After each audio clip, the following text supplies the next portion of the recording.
Anchor's up. Sails at full. Welcome to the Sloopcast. How are you doing today, Kyle? Doing all right, Jared. Another week down, another week closer to college football. Getting close. We're getting close, man. We're at least getting close to camp. We have Big Ten Media Days in like 2 weeks. I believe, well, that's like 2 weeks, right? Camp is just right around the corner. Mm-hmm. And as Austin just pointed out in the chat, we are under 50 days to kick off. Hey, Sloopcats, y'all, any y'all gonna be in Ohio? Like a preseason meetup? We did a week 0 meetup once. That was pretty great. Don't know if y'all have any travel plans. Another week 0 meetup would be cool if you're gonna be in Ohio. Unfortunately, you'll be coaching. Fuck those kids.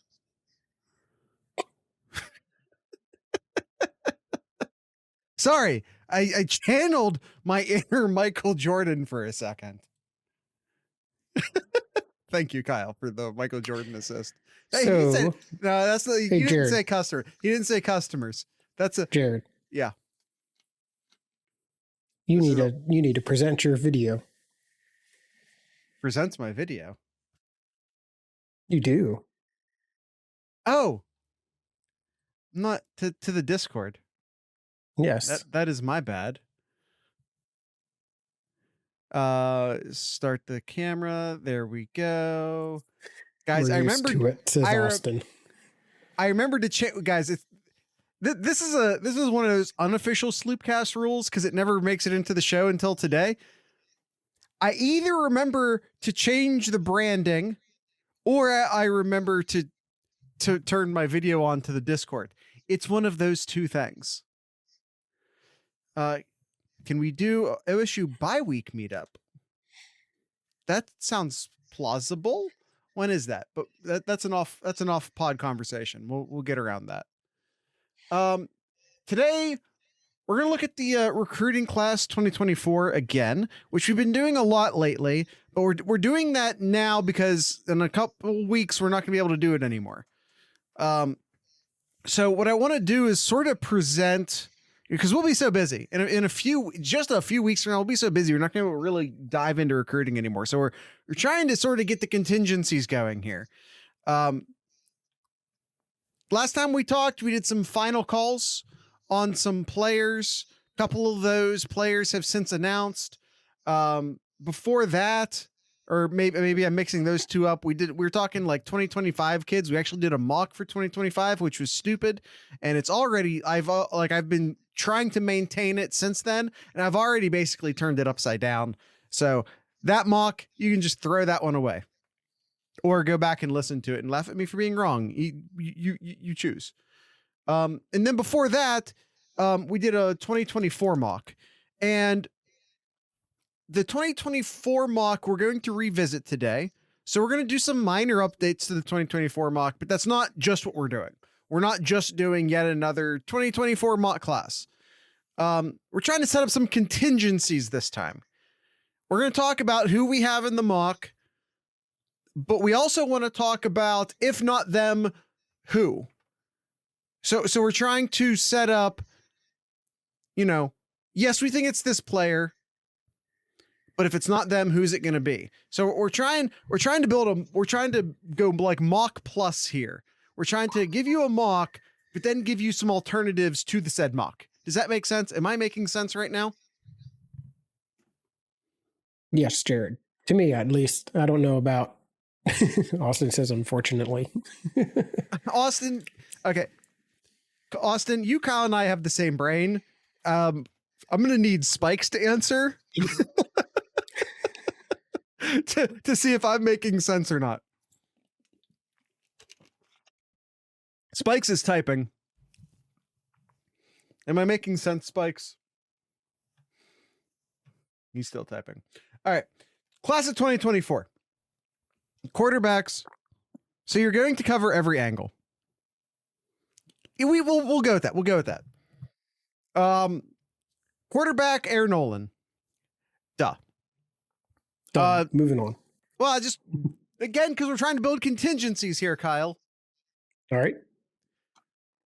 I'm just going to say that we don't need a contingency here. I have no fear of any sort of last second changes here. I don't foresee any flipping.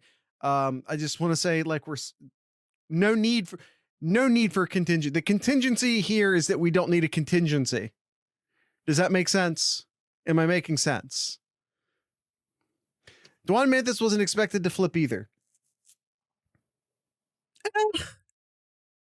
Kinda. Listen, sometimes they are. Sometimes they are. And Mathis flipped for a very specific reason, which is that Ohio State got Justin Fields. Like that was a huge change. And if at the end of this season, McCord says, guess what? I'm going to the NFL. And then Ohio State goes out and gets the best quarterback in the transfer portal. In response to that. And then Aaron Nolan flips because of that. Then you can just kind of accept that as a thing. But that's a huge change to outside factors. Running backs. Got James Peoples, we got Jordan Lyle. Both of these guys already in, but it could happen, and thought that it was contingencies. Okay. And Williams Dixon, as Austin points out, I have Dixon as in the athletes category currently, and not necessarily the running backs. But yeah, if you're going to put him anywhere that's an actual position and not just athlete, then you'd put Sam William Dixon in the running backs. So that's potentially 3 running backs, depending upon how you choose to look at it. Now, wide receivers.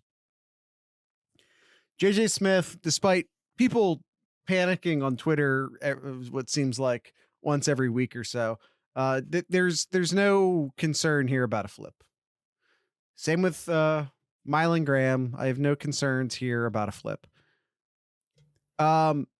For a few weeks now, we've been very confidently putting Jeremiah McClellan into the class. And I'm not as confident about that as I was even like last week. There does seem to be some momentum on the Oregon side. Kyle, he did just release a top 5 graphic. Who all made that graphic? I believe. Let me find it real quick here. It's in the show notes, buddy. It's in the show notes. Oh yeah, I got to scroll down there. Yeah, it's Hayes. Hayes did. Yeah, but the 5 schools. The 5 schools. Ohio State, Missouri, Oregon, Georgia, and LSU. Yeah. I feel like one of those schools is not like the others. Well, Kyle, we've had this discussion many times. Take a look at those 5 schools. Now, let's play the game and don't scroll up, don't look. Where's Jeremiah McClellan from? Based off of which one of those schools doesn't belong with the other, take a wild guess. Where do you think Jeremiah McClellan's from? Okay, point taken. We're playing a game here. Where is he from? Yes, Wyoming. He is from St. Louis, Missouri. So, yes. Yeah. Jeremiah McClellan, again, Oregon has become a very real player here. We basically had him penned into the class for a while now. Then why was Georgia included? I don't get it. I mean, they're always going to put the top 5, and I'm not even going to say like, oh, Georgia doesn't have a chance because it's Georgia. Sarcasm, Jared. I know, but that's just how top 5s work. They're going to load a couple prestige names into there just to make it look more impressive. But and for the record, I'm not saying Ohio State's out here. I'm not doomsdaying this. McClellan could still very well come to Ohio State. I think what Ohio State is experiencing now with their wide receivers is a consequence of success. I think some of these players have seen some very talented wide receivers have to transfer out recently just because there's no room. And then, you have two insanely talented wide receivers already committed. You have insanely talented wide receivers in the freshman class right ahead of you. And it's intimidating to walk in as the third best wide receiver potentially in the class. So McClellan could end up going to Georgia. Ohio State lost out on a couple other wide receiver options recently. Jojo Trader, who, for the record, could be a corner, could be wide receiver, could be corner. Recently committed to Miami. There have been other guys recently who were, solid options for Ohio State. He'll be a receiver from Miami, Austin says. The Miami, when the graphics and stuff went out, it said wide receiver. So I tend to agree. To play devil's advocate though, Jared, you're talking about if McClellan comes in, he's the third wide receiver for this class. That didn't stop Chris Olave. That didn't stop Chris Olave in his class, and he was the third one too. Wasn't he? Olave was much lower rated. Yes, Olave. Well, when Olave committed, he was very underrated. He was a super late riser. By the time the final class rankings came out, he was very highly rated. Ohio State just got in on the ground floor with Olave. He was, according to this, if I pull that up real quick, he was 210th nationally. According to whom? 24/7. Composite or proper? They only had the proper. Okay. That's where he finished. He started all. Yeah, exactly, Austin. I just thought he finished even higher than the 200s.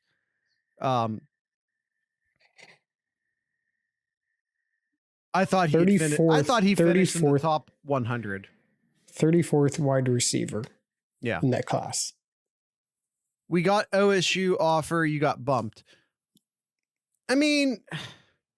I don't believe in the Ohio State or Bama bump. And if there is any reality to those things, it's simply because the recruiters go back and you have thousands of kids you're trying to evaluate. So maybe they just go back and look again. Even if not a bump, people pay attention. Yeah, that's what it is.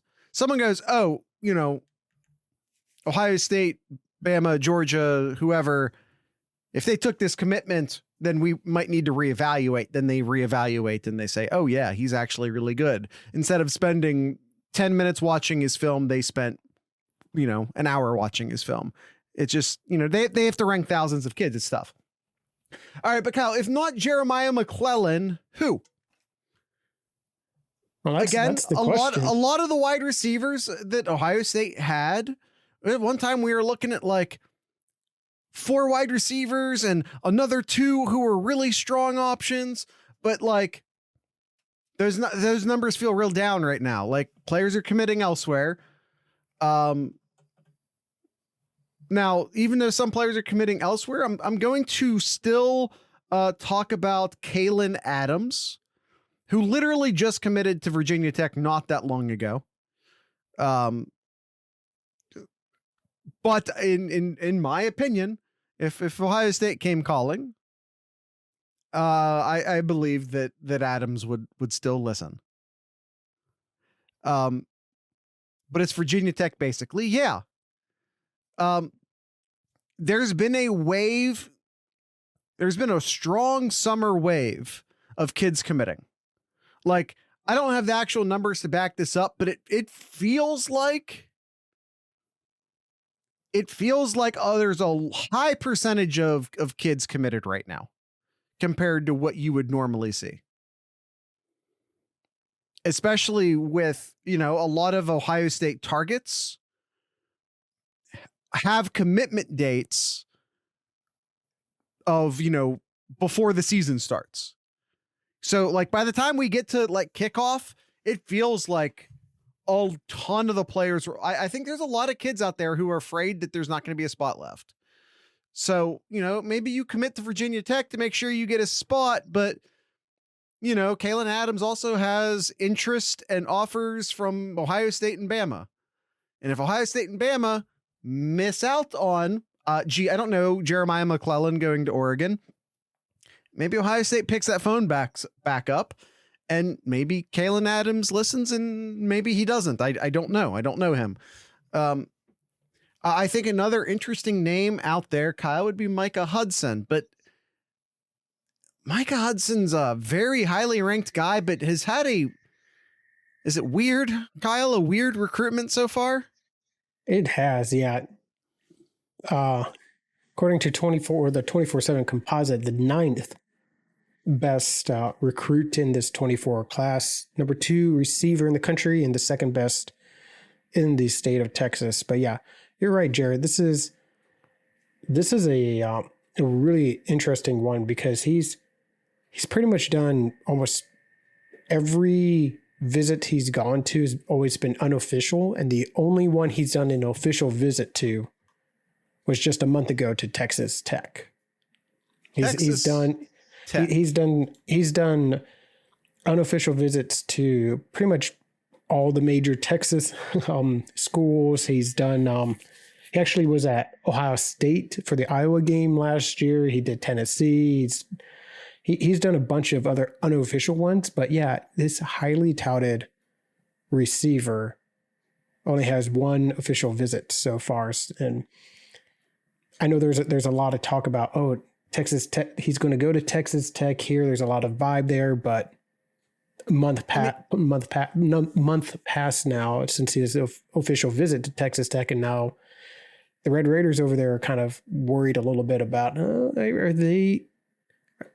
Is he actually a lock-in? Is he actually a lock-in now, or is he going to? Or is he going to drag out his recruit here and maybe start taking more official visits then? And then Ohio State potentially could be a player now, but I'd say right now it's not good odds for Ohio State to get Micah Hudson. But but if he starts taking official visits, maybe. But it's again, it's just a weird recruitment because. And again, I'm not trying to even say Ohio State has a great or even good chance here because there's nothing to indicate that at this time. What intrigues me is that Hudson is going a very rare path here, which is that he's a highly rated guy who's just not participating in recruiting. Again, Kyle points out he's only taken one official visit so far. He's taken some unofficials that have largely been local this summer. So you could look at all of that and say, well, he's only taken an official visit to Texas Tech. Okay, first question, why Texas Tech? Why not Texas, Texas A&M, TCU, hell, Houston? Like, why Texas Tech? Maybe he's a Crabtree fan. I got news for you, Austin. I don't think he's old enough to know who Crabtree is. So he's only visited two other schools. With all of that, Kyle, he's only visited two other schools outside of Texas, and that's Tennessee and Ohio State. But even the Ohio State one was last year. Well, yeah, both of them were. He went to Ohio State for the Iowa game. Tennessee was just a random visit, not even for a football game. So maybe that could be a little nudge towards Ohio State's side, where he's only been to one game, one unofficial game, and that was an Ohio State game.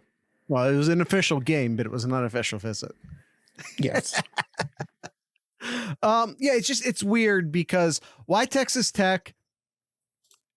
And if it again, like the only one official visit to Texas Tech, you could very easily read that as he's only interested in Texas Tech. So why is he not committed yet? It is a very peculiar recruitment, and he's a very talented player. So it's just something to toss out there. Of all these guys, I'm still going with Jeremiah McClellan for right now. I would say keep a close eye on Kalen Adams, and then keep a curious eye on Micah Hudson. Because I just, this is a curious situation. Tight ends, no, I don't have any real updates here. Two guys in the class are Demarion Witten and Max LeBlanc. I don't see any movement here. I don't see any decommitments. I don't see Ohio State really even looking at or pursuing tertiary options at tight end. So I say we move on here. Okay. Feels like it's pretty locked in. Exactly, Austin. We're not going to waste any time on tight end. It is yes, Austin. It's always the year of the tight end. It is in July and August anyway. Offensive line. This is my biggest concern right now. I think there's also some concern at corner, but we'll get to the corners later. But my biggest concern right now is the offensive line. I love the 4 guys in the class. I'll say that. I love the 4 guys in the class. And I know I've said this before, so if you've been watching our mocks all summer, forgive me. I'm going to repeat myself here. You got the 2 Armstrongs. One of them plays tackle. One of them plays guard in high school. We have been told that Deontay is a true offensive tackle, but then there's Devontae, who has played guard in high school, but could play. We were told he could play tackle in college. Then there's Mark Nave and Ian Moore. I like both of those guys, but they're interiors. Those are interior offensive linemen. So you look at this class right now, and there's one guy who you say is a true offensive tackle. And that is Deontay Armstrong, true offensive tackle. They need another true offensive tackle in this class. Last mock or two, I had Guerby Lambert in there. Quiet life after football kid, from the Northeast, from Massachusetts, was apparently very seriously considering Boston College out of a want to stay home. The crystal balls have been coming in pretty heavy towards Notre Dame. So with those crystal balls coming in heavy towards Guerby Lambert, I have moved Brandon Baker, who I always kind of had Brandon Baker and Guerby Lambert as sort of 50-50 as the guy for that 5th spot. So I've moved Lambert out of the mock. I've moved Brandon Baker into the mock. I'd be lying if I said that's not a bit of wish casting. Ohio State's in this. So I don't want to sound defeatist here. If we land Baker, the Discord might explode. I will personally explode. But here's my issue with Brandon Baker. One, from Matter Day. Ohio State's been trying to crack that Matter Day nut for a long time now. and it just doesn't ever seem to work out. It's every year I feel like there's a kid from Mater Day who Ohio State's absolutely gonna get, and then doesn't. Yeah. It just feels like a curse at this point. 2, he's the number 1 offensive tackle in the country, period. I mean, I don't know if that's 100% true across all of the recruiting services, but like, I know he's number 1 in both it is. Well, I don't know about ESPN's, not that it matters, but you know, he's number 1 in both in both 24 Sports and the Composite. He is. I'll believe you. ESPN decided to paywall their top 300 as if anyone gives a shit about ESPN recruiting rankings. 200 of those are probably in the state of Florida. Probably. I don't know. But when was the last time that Ohio State got, and then I know the answer to this, and it's not that long ago, got like a top 5 offensive tackle from out of state?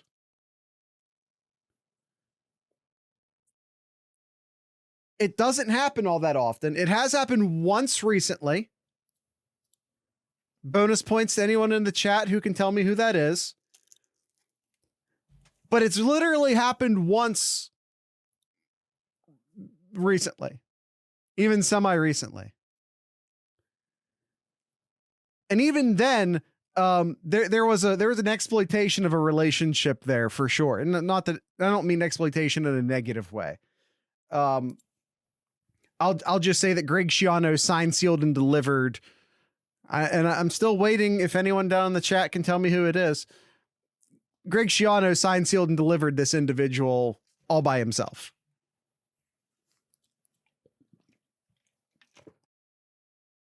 Oh, Austin's almost on it. The Greg Schiano hint may have pushed him. Fuck, what's his name?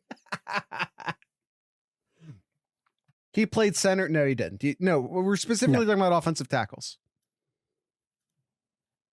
Well, I'm going to let that, we're going to let that out there. Anyone in the YouTube chat, you guys can tell me who it is. You guys can tell me who it is in the YouTube chat if Austin doesn't figure it out here. Guys, it's the last big out-of-state offensive tackle Ohio State got. He has a fun name. He does. Now, if Guerby Lambert is potentially going to Notre Dame, and if Brandon Baker feels a bit like a wish cast, and Brandon Baker, if I'm being honest, feels a bit like a wish cast, who else is out there? I've really only got one name for you. That one name is Jordan Seaton. Now, Jordan Seaton is out of Florida, but he's actually from the Washington, D.C. area. He goes to IMG Academy. So he is from the D.C. area, and Ohio State's had success in the, Virginia, Maryland, D.C. area in the past. I would say one of the concerns here is he a true offensive tackle? 24/7 Sports actually has him listed as an interior offensive lineman, despite the fact that he plays tackle in high school, and On 3 has him marked as a tackle. God, it's fucking NPF. Yes, it is. Nicholas Petit-Free. Yes, was the last big name, highly ranked out-of-state offensive tackle that Ohio State brought in.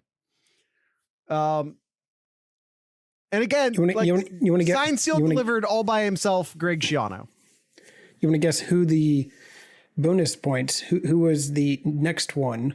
I don't even know if I know that, or before that, but I don't even know the answer to that one. So just go ahead and let us know. From Edgewater High School in Orlando, Florida. Know that, Austin? He says, wait, I might. You know what? We'll leave that one for the YouTube chat too, unless Austin guesses it. But Jordan Seaton, let's talk about Jordan Seaton. Again, maybe not a true offensive tackle. He has the size for it. 6'5", near 300 pounds. Again, 24/7 has him marked as an interior offensive lineman, but On 3 has him marked as an offensive tackle. He plays offensive tackle at IMG. But you also just kind of need a fifth talented offensive lineman. And if you could say Jordan Seaton's half tackle, and if you can say that Devontae Armstrong is half tackle, maybe you put them together and one of them ends up working out as a tackle and the other one plays guard, and maybe that works out for you.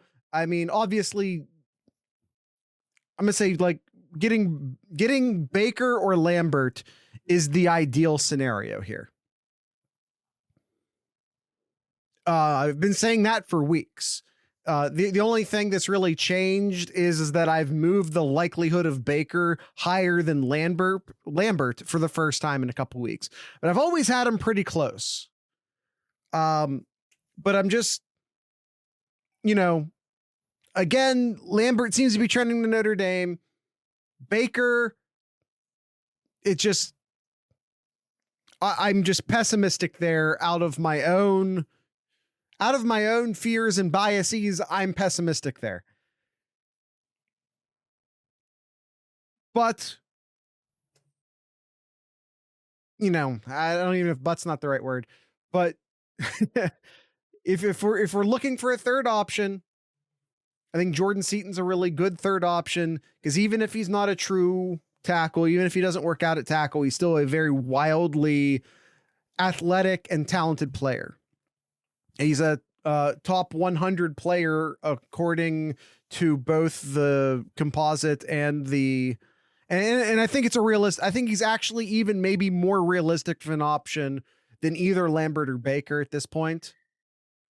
DC again it's much richer area for Ohio State. There's been a lot more success out of the DC, Virginia, Maryland area in recent years than there has been Mater Dei, which just keeps on. It's a school that keeps on teasing for Ohio State. Just the school that keeps on teasing.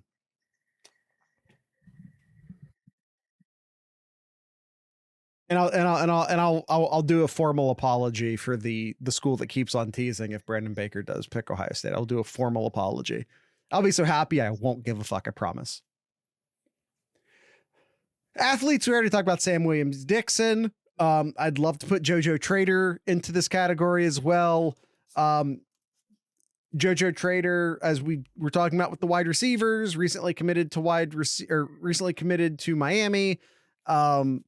I would still personally put Trader in the athletes category because I still think he could go either way, especially at Ohio State. And for what it's worth, I don't take any commitment to Miami all that seriously. I don't consider Trader's commitment to be done.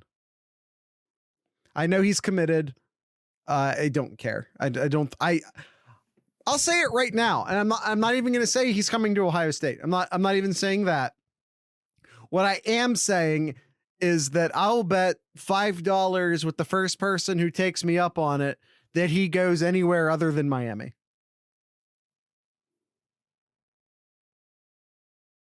Kyle's not taking the bet. Nope, I'm not. Kyle had an opportunity to say, I'll take that bet. He didn't take that bet. Nope. Austin says he'll pass. And Austin is connected fairly somewhat closely to that situation. So Austin agreeing with me on that there's volume there. There's volume there. Yeah, you saw him 3 weeks ago. Yeah, I know. You were talking to me about Trader before anyone else was talking to me about Trader. I am well aware.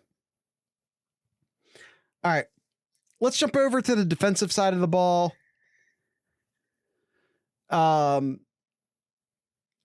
Justin Scott commits to Ohio State. That's a wonderful surprise.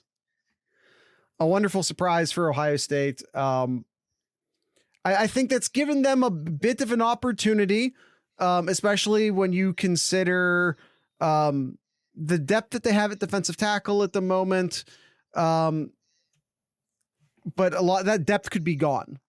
It realistically could be gone. But bringing in, his name's escaping me, Kyle, the defensive tackle from Ole Miss they just brought in. I don't know why his name's escaping me. We talked about him a lot last week.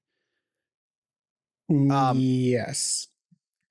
Kyle, why do we always forget things at the same time? Malone. Thank you. Tywin Malone.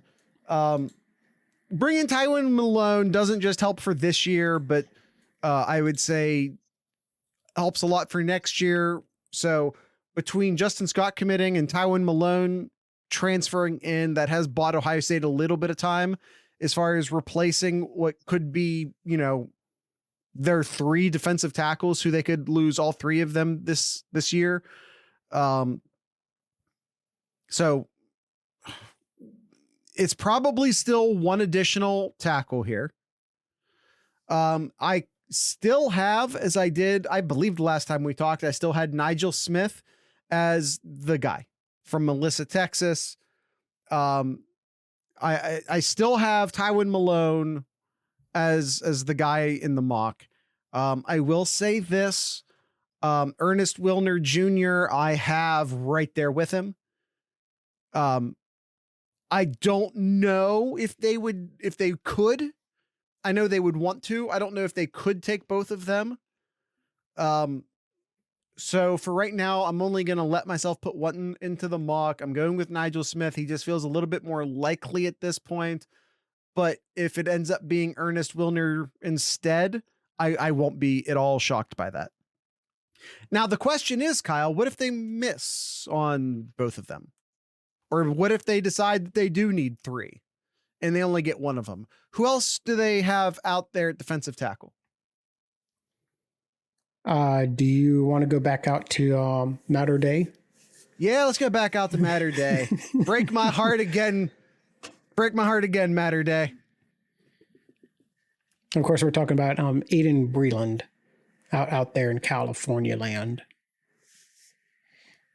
Yeah, one of the best defensive tackles in the class. Incredibly talented player. According to the 24/7 Sports proper rankings, Kyle, is the guy you were talking about an offensive tackle? Back to the NPF conversation. Technically, no, but I had to make an exception of a top offensive lineman. So you cheated out of the state of Ohio. So you cheated because we were talking about tackles. If you're going to go top 5, not in this millennium. Well, that's as far as recruiting rankings go. That's all that exists. We weren't in the online recruiting era in the 90s. And yes, you're all right. Yes, Austin. Brewster. That's who I was talking about. Brewster went to Edgewater. Didn't Kyle say Edgewater? Mm-hmm. Yeah. Okay. And then the only other one that's close to a top offensive tackle out of the state of Ohio that Ohio State got back in 2014, 76th overall player, the 7th best offensive tackle in the 2014 class, Jamarco Jones. That 2014 class. Yep. That 2014 class. That was special. That was a very, very special class.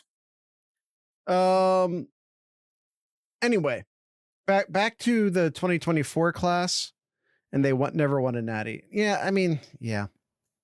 Anyway, Dominick McKinley, I think would be the other guy outside of Aydin Breland. Breland feels even more of a wish cast than Brandon Baker. McKinley, I would say, feels more likely out of the two of them.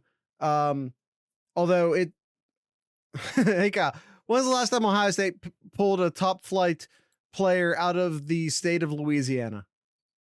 Never. That would be my guess too. My guess, I don't know. My guess would be to say never. I would say never. So again, I don't think McKinley and Breland are absolutely no shot. I think there is an okay shot there. But Nigel Smith and Ernest Willor just feel a lot more likely. And for what it's worth, I do think this is a 2 defensive tackle class. The only thing I think that would shake me off of that opinion is if maybe they miss out on a defensive end and there's not like another defensive end that they want to replace him with, so they get a defensive tackle instead. Mm-hmm. But, and we'll use that as a transition into the defensive ends. They currently have no defensive ends committed, but the 2 guys who feel like the most likely options feel like pretty likely options. There's a strong and recent crystal ball support here. Eddrick Houston actually has a commitment date in place. He feels like a pocket commit at this point. I won't go that far with Dylan Stewart to say Dylan Stewart is some sort of pocket commit. I'm not nearly that confident with Dylan Stewart, although I'm pretty confident with Dylan Stewart. But right now, why did you put a 1 in the chat? 1 commit this millennium. Oh, from Louisiana? Was he a top flight, though? I said top flight. Oh. How many stars? Yeah, continue on. I don't know. They didn't give stars. Oh, good Lord. What year was that? 2004. Name?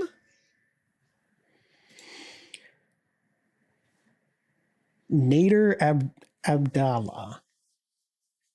Okay. I know I'm defensive lineman. So I don't know how he would have been ranked, but we'll go ahead and say not an impact player. We'll just say not an impact player. Anyway, defensive ends. I'm just sticking with Houston and Stewart at this point. Should one of those commitments take an unexpected turn? Should they not come to Ohio State? I do have some backup options, but we're actually going to talk about those backup options in the linebacker section.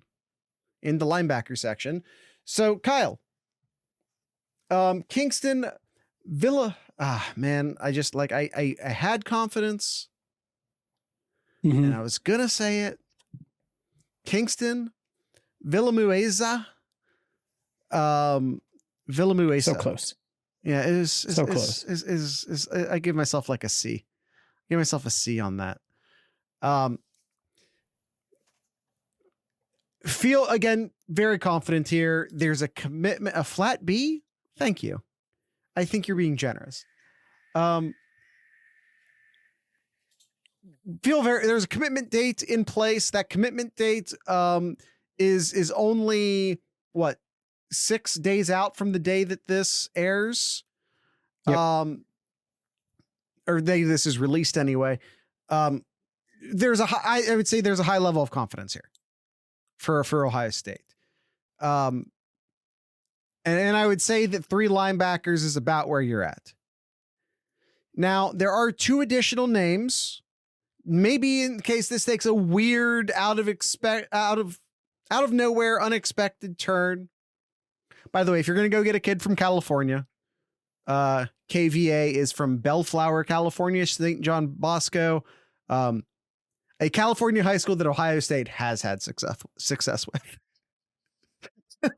So if you're going to go to California and you're Ohio State, we have confidence at St. John Bosco. A level of confidence I'd love to have it at Matter Day. Someday, Kyle, someday. But for right now, St. John Bosco, KVA, let's do it. Someday. Austin, fuck you. Two names to throw out there who I think could be replacements. Should maybe Peyton, and I think Peyton Pierce and Garrett Stover is as solid as you get as far as commitments go. I don't think there's an issue there. But maybe something goes south with KVA. Or these two guys they're linebackers, but they could be edge rushers, but they could be linebackers. So I think the two names we're about to go over here, I think could fill in at either defensive end or linebacker. Kyle, who you got? Sounds like they play Jack. They very well could. Especially one of them. And the one I'm talking about there would be Booker Pritchett Jr. He's out of Tampa, Florida. 6'3", 205. Again, could be a linebacker, could be an edge rusher. Feels like a bit of a tweener between the two, which is where the Jack comes into play. It's just a matter of how do you want to bulk him up? Like you're gonna add a few pounds onto that frame, regardless.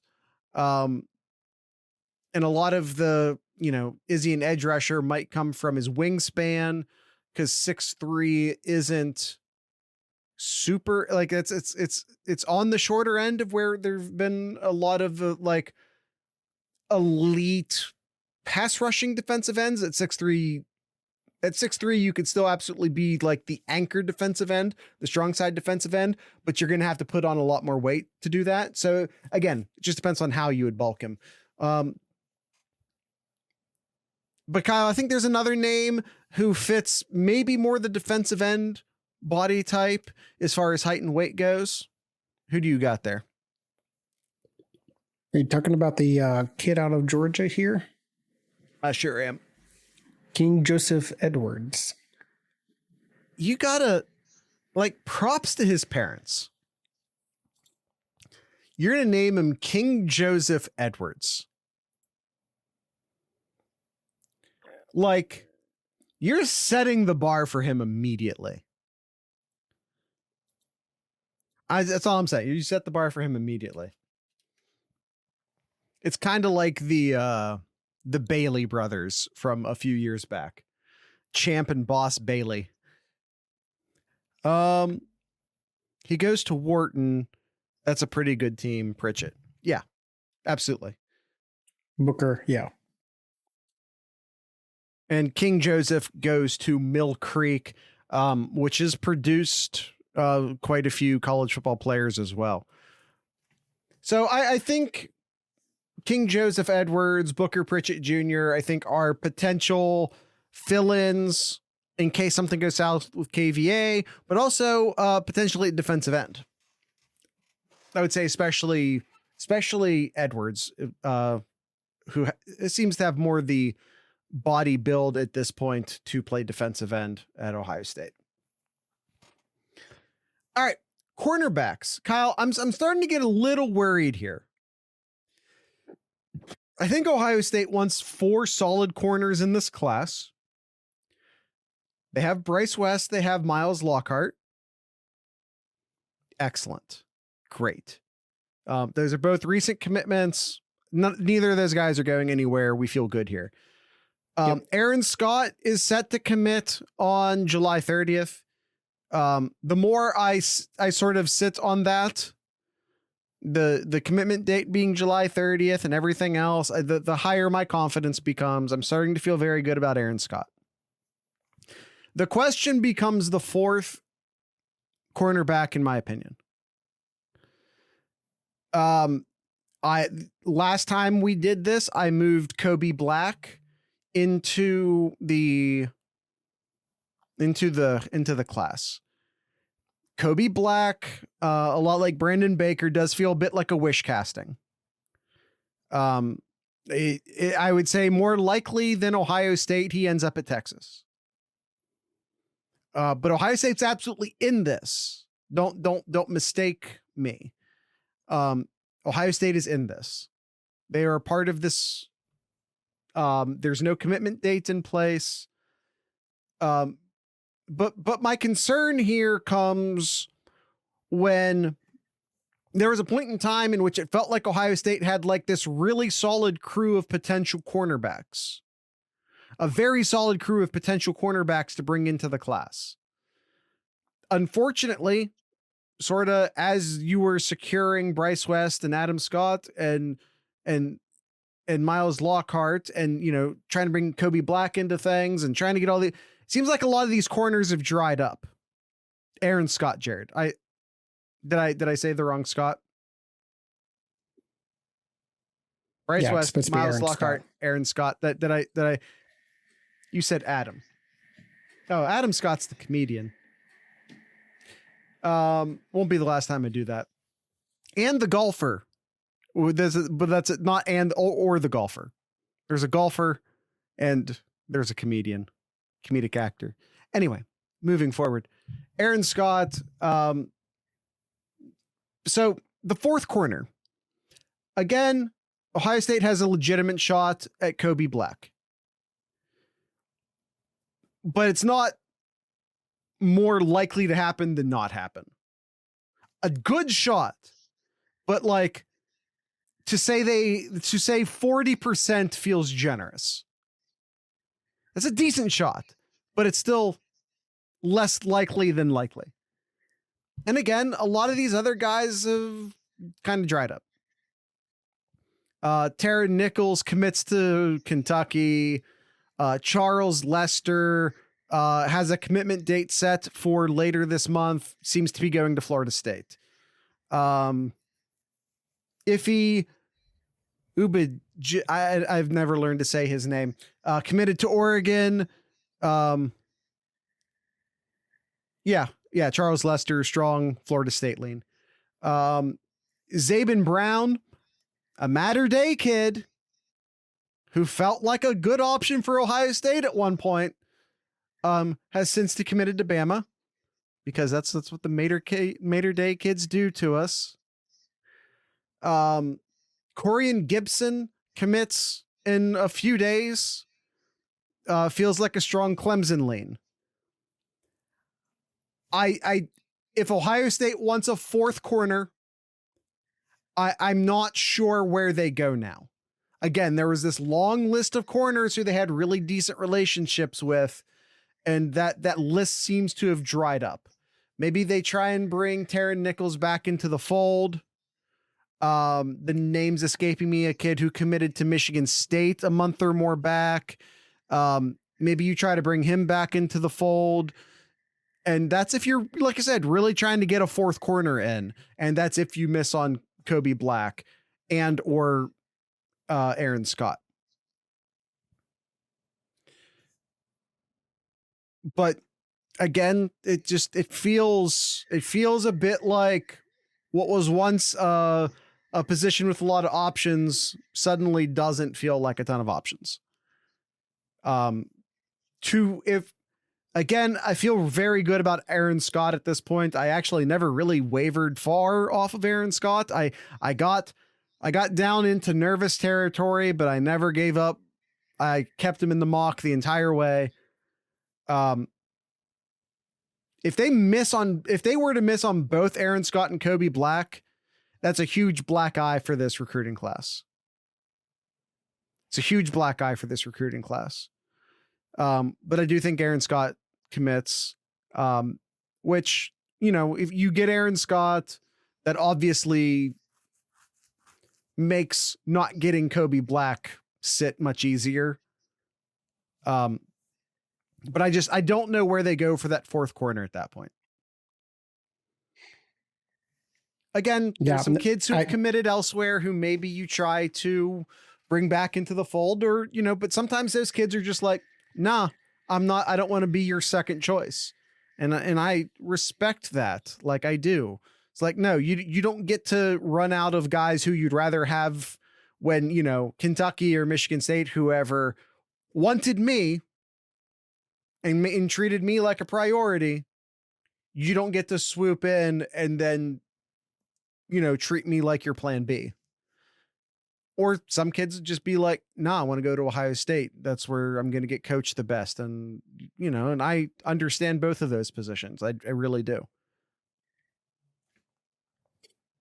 Yeah, it's tough pickings right now. It really is. As you mentioned earlier in the episode, Jared, is that this summer has seen a lot of commits already. So, yeah, it's tough finding that fourth one too. Safety. We've been covering safety a lot lately. Jalen McClain already in the class. No need for nerves there. I've had Peyton Woodyard in this mock for several months now.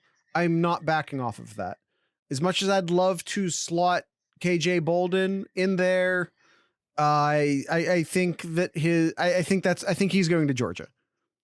KJ Bolden's going to go to Georgia. I feel confident about that. Same. Peyton Woodyard, despite the fact he's been committed to Georgia for like 7 months now, I think the writing is all over the walls as far as his decommitment. He's not going to, Peyton Woodyard's not going to go to Georgia. He's committed there at this point. He's not going to Georgia. Could be Ohio State, but it could be USC. There are other options for Peyton Woodyard as well. But I would say Ohio State, USC are the two big candidates there. So you're Ohio State. You're thinking Peyton Woodyard or KJ Bolden. This is a conversation we've had before. Hopefully you get one of them. It looks like Bolden's out. It looks like Bolden's going to Georgia. Woodyard, you're still in good position with. He is a St. John Bosco kid, which makes you feel good, unless, of course, you're competing directly with USC, in which case that gives you some pause for concern. So, Kyle, if not Peyton Woodyard and not KJ Bolden, we've been saying, hey, I think we get one of the two. I think we get one of the two. I think what happens if we don't? Where do we go from there? Well, let's look at the safeties here, and I think a name that kind of sticks out here is Zaquan Patterson down in Hollywood, Florida. Top 100 recruit here. One of the best safeties in this class. Yeah. As far as a plan, and I don't want to say it's a plan B because, I mean, if you just look at the rankings, and I know that the rankings aren't perfect by any means, like he is more highly ranked than Peyton Woodyard. I do think Woodyard feels more likely at this point. But I would not count Ohio State out on Patterson whatsoever. And as far as the two of them go, I think Ohio State's good either way. You are getting a little more size out of Peyton Woodyard. He's a little bit taller. But I don't think that matters a whole lot. So I don't know, like you look at those two, and if you can get one of those two, again, it feels like we're still having the same conversation. It's just like we've removed KJ Bolden, who's a clear, like that sucks. Bolden's the clear number one guy here. He's the best safety in the country, period. He's in tier S all by himself. You want to get KJ Bolden, you don't get KJ Bolden. That sucks. You move on. So we go from looking at those two to, if you haven't, go watch his film. He's crazy. KJ Bolden's amazing. He's absolutely amazing. But he's going to go to Georgia. I hope I'm wrong. I hope I'm wrong. He's going to go to Georgia. So now instead of looking at Woodyard and Bolden, I think we're now looking at Woodyard and Patterson. And I don't want that to feel like Patterson is plan C, because he's not. It's not like Bolden was plan A, Woodyard was plan B, Patterson's plan C. I think it's just that Ohio State has moved the likelihood of him coming higher. That's why he's coming into the conversation now. It's not that I went and I grabbed a third guy to bring into the conversation because Bolden's out. It's just that the relationship between Ohio State and Patterson has gotten stronger. And, you know, Woodyard and Patterson are different players with different strengths and different advantages. But I think if you're Ohio State, as long as you get one of the two of them, you're okay. You're fine. And by the way, these are both, depending upon who you ask, top 100 players. They're both very, very good. It only feels like a step backwards because Bolden feels like he's fucking special, because he is fucking special. And that's just, you know, you try to get those kids, and, you know, it's hard. It's hard to get a top 10 kid out of Georgia when Georgia's currently playing like Georgia's playing. Yeah. It's a tough ask. All right, Kyle. And by the way, KJ Bolden going to commit on August 5th. And I'll say it again, it's going to be Georgia. Kyle, I think that's all the names plus a few extra ones that we needed to bring up today. We've gone pretty far over. Again, this is kind of a mock plus. As there's becoming less and less spots open in the class and less players to cover. Yeah, you know what? No more talking. Kyle, what do you have in Kyle's corner? Just keep it nice and short here. So the Ohio State Athletic Hall of Fame class was announced, and including that are 3 football players: Malcolm Jenkins, Nick Mangold, and Rick Middleton, who played linebacker back in the early 70s. All are now part of the Hall of Fame class for Ohio State Athletics. I think also in there was Ohio State current wrestling coach as well. Oh, that's excellent. Yeah. Ohio State's wrestling has come a long way in the past, I'll say 10 years. That might be a couple more years than I should say, but yeah, Ohio State wrestling has become one of the top flight programs in the university. Incredibly impressive. Since Tom Ryan's came on board sometime in the late 2000s, I think it was. I would say, Kyle, that we're still in the early 2000s, seeing as how we're still in the first century of the 2000s. All right. In the aughts, Jared. In the aughts. It's a real pet peeve of mine that people call. It's an odd hill to die on, Jared. It is. It's a very odd hill. It is a very odd hill.